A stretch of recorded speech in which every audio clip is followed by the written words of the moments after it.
the very end of last week's Parashat, something changed. God gave Avraham, a mitzvah, a commandment, and that commandment was to perform circumcision.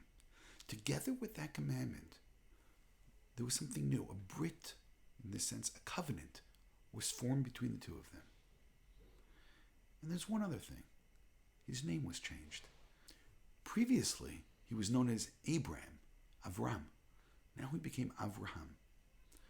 In today's world, when somebody converts to Judaism, if it's a male, they have a brit milah.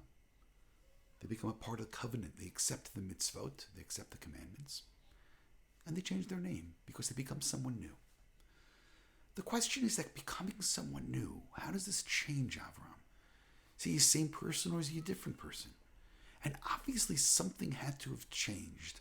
Otherwise the commandment doesn't seem to make that much sense. Something's different.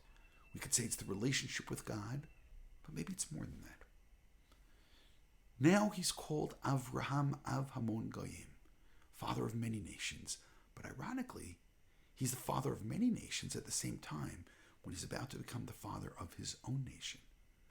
Now as Avraham, he will have a son, Yitzchak.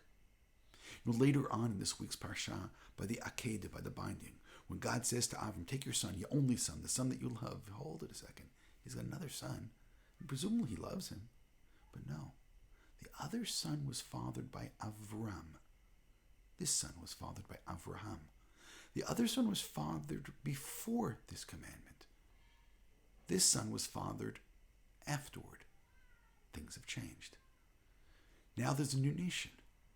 This nation of Avraham is going to flow through Yitzchak. But things are different. It could be that now Avraham, as, I don't know what to call him, a Jew, with his Brit Milah, with his circumcision, could be now the relationship with God has changed. Now there's exclusivity in the relationship in the sense that now there will be his own people. But ironically, Avraham now argues for the people of stone. But I think that there is something over here that we need to pay attention to. Sodom is a wicked people. Previously, they were referred to as wicked. Now God shares with Avraham this information that Sodom is going to be destroyed. And Avraham argues, and he pleads, he negotiates. And in the end, these negotiations don't exactly work. And they might even have had the opposite effect. Let me explain what I mean. The people of Sodom did not care about others. They only cared about themselves. The very fact that Avraham is arguing for them is actually a condemnation against them. And I hope that point is well taken. It's Avraham who welcomes guests in, who condemns by his actions, not by his words, who condemns by his actions the people of Sodom, who find hospitality as a sign of weakness, and they find it despicable. So the behavior of Avraham, welcoming in the guests, condemns Sodom.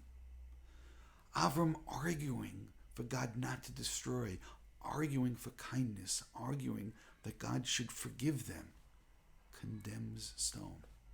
Which means the role of Avraham, this new Avraham, this Avraham who is this father of many nations, is not a simple one.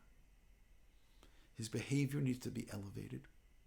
The people that he will teach, the children he will teach, and that's why God chooses him. That's what God says right before we're told about Sodom. God says it's because Avraham will teach his children. So what happens when you have a people who won't teach their children? Which means the destruction of Sodom is wrapped up in the selection of Avraham, and it's the selection of Avraham which makes Sodom not just expendable, but guilty. It is the kindness of Avraham which condemns Sodom, and it is the arguing of Avraham from compassion condemns a people that know no compassion at all.